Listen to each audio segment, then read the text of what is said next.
गुरुजी रोज घर में क्लेश का वातावरण रहता है, कृपया मार्गदर्शन करें। देखिए, यदि आपकी शादी हो गई है, आप पति पत्नी हैं, तो फिर आप कुंडलियों को तो देखिए किनारे रख दीजिए।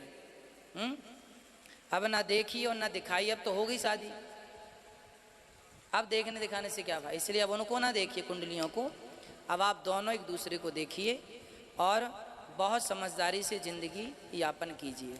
गृहस्थ जीवन ना, ग्रहों की कोई परेशानियां नहीं होती, कुंडलियों का कोई विवाद नहीं होता। व्यक्ति केवल अपने नासमझी के कारण अपने घर को बिगाड़ता है और आरोप प्रत्यारोप ये होता है कि कुंडली में ऐसा है, कुंडली में ये दोष है। दोष कुंडली में नहीं होता, दोष आपके विचारों में होता है। यदि आप पति पत्नी सही विचार से चल रहे हैं तो फिर कोई दोष नहीं है, जीवन में कोई बात नहीं है। गृहस्थी कुंडली के हिसाब से नहीं चलती, गृहस्थी समझदारी से चलती है। कहो जी, कैसे चलती है? आज के 30 साल पहले कौन कुंडलियां मिलाता था? आज के 40 साल पहले कौन कुंडलियां मिलाता था? तुम्हारी माँ की कुंडली मिलाई नहीं गई थी, तुम्हारी दादी की कुंडली मिलाई नहीं गई थी, तुम्हारी नानी की कुंडली मिलाई नहीं गई थी। चल रहा है ना जीवन। अर्थ क्या है? गृहस्थ जीवन में कुंडलियों का मिलान जरूरी नहीं है, विचारों का मिलान जरूरी है। पति पत्नी के विचार मिल रहे हैं तो उनकी गृहस्थी अच्छी चलेगी। इसलिए विचारों को मिलाया करो, एक दूसरे के दर्द को, एक दूसरे के भाव को समझा करो। कई बार स्त्रियों की फीलिंग पुरुष नहीं समझते और पुरुषों की फीलिंग स्त्रियां नहीं समझती। देखिए, ईश्वर ने स्त्रियों को अलग डिजाइन किया है, पुरुषों को अलग डिजाइन किया है। स्त्रियों के हार्मोन्स अलग हैं, पुरुषों के हार्मोन्स अलग हैं। स्त्री की सोचने की क्षमता अलग है, पुरुषों की सोचने की क्षमता अलग है। स्त्री की कार्यकुशलता अलग है, पुरुष की कार्यकुशलता अलग है। बिल्कुल अपोजिट हैं ये चीज़ें। पुरुष अलग होता है, स्त्री बिल्कुल अलग होती है। परंतु ईश्वर ने तुम्हें एक दूसरे के लिए ही बनाया है, यह भी सत्य है। तुम जब एक दूसरे मिलोगे तभी तुम पूर्ण भी माने जाओगे, नहीं तो पुरुष अकेला अपूर्ण है और स्त्री भी अकेली अपूर्ण है। तुम दोनों मिलकर ही पूर्ण कहलाओगे, 50-50 हो। इसलिए जो स्त्रियां हैं वह पुरुष के भाव को समझें, पुरुष की फीलिंग को समझें, और जो पुरुष होते हैं वह स्त्रियों के दर्द को, स्त्रियों की फीलिंग को समझें। यदि आपने एक दूसरे को अपना लिया, अंदर से, हृदय से एक्सेप्ट कर लिया, तुम मेरे हो और मैं तुम्हारी हूँ, एक दूसरे ने एक्सेप्ट कर लिया, तो विवाद की स्थिति उत्पन्न नहीं होती पति पत्नी में। विवाद तब होता है जब स्त्री ने पुरुष को एक्सेप्ट ही नहीं किया, स्वीकारा ही नहीं अंदर से। हाँ, वो बाहर से जरूर रिलेशन में रहने लग गई, संबंध में रहने लग गई, और उसने अंदर से एक्सेप्ट नहीं किया। पुरुष ने भी स्त्री से बाहर से संबंध बना लिए, पर वो अंदर से एक्सेप्ट नहीं किया।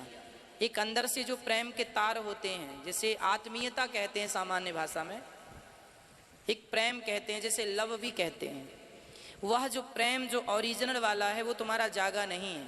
यदि वो नहीं जागा तो टकराव की स्थिति तो तुम्हारी बुढ़ापे तक चलेगी।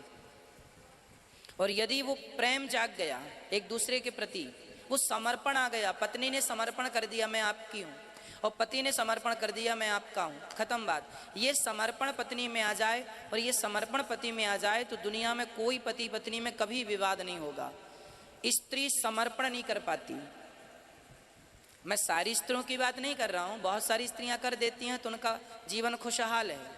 बहुत सारी स्त्रियां समर्पण नहीं कर पाती पति में।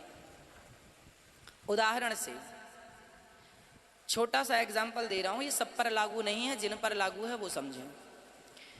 माना कि स्त्री ने पैसे बचाए, 1000, 2000, 10,000, 50,000, लाख, थोड़ा थोड़ा इकट्ठा करके स्त्री ने पैसा बचाया।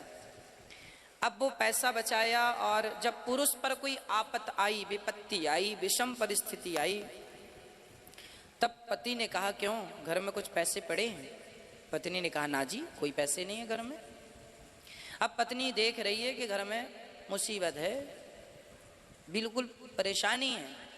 उस हाल में भी पत्नी अपने पैसे नहीं निकाल रही है।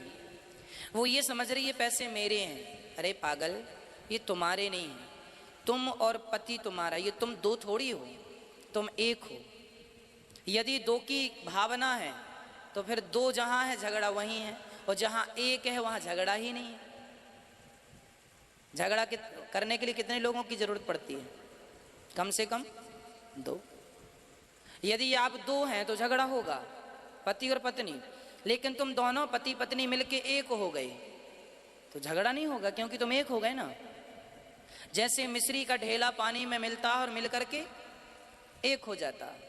जब एक हो जाता है तो दो दिखते नहीं, वो एक हो जाते हैं। तुम पति पत्नी दो जब तक रहोगे तब तक झगड़ा होगा, और जिस दिन दोनों से तुम एक हो जाओगे उसी दिन विवाद समाप्त हो जाएगा पूरी दुनिया का। ये सबके लिए सिद्धांत है। तो एक होना है, समर्पण से संभव है।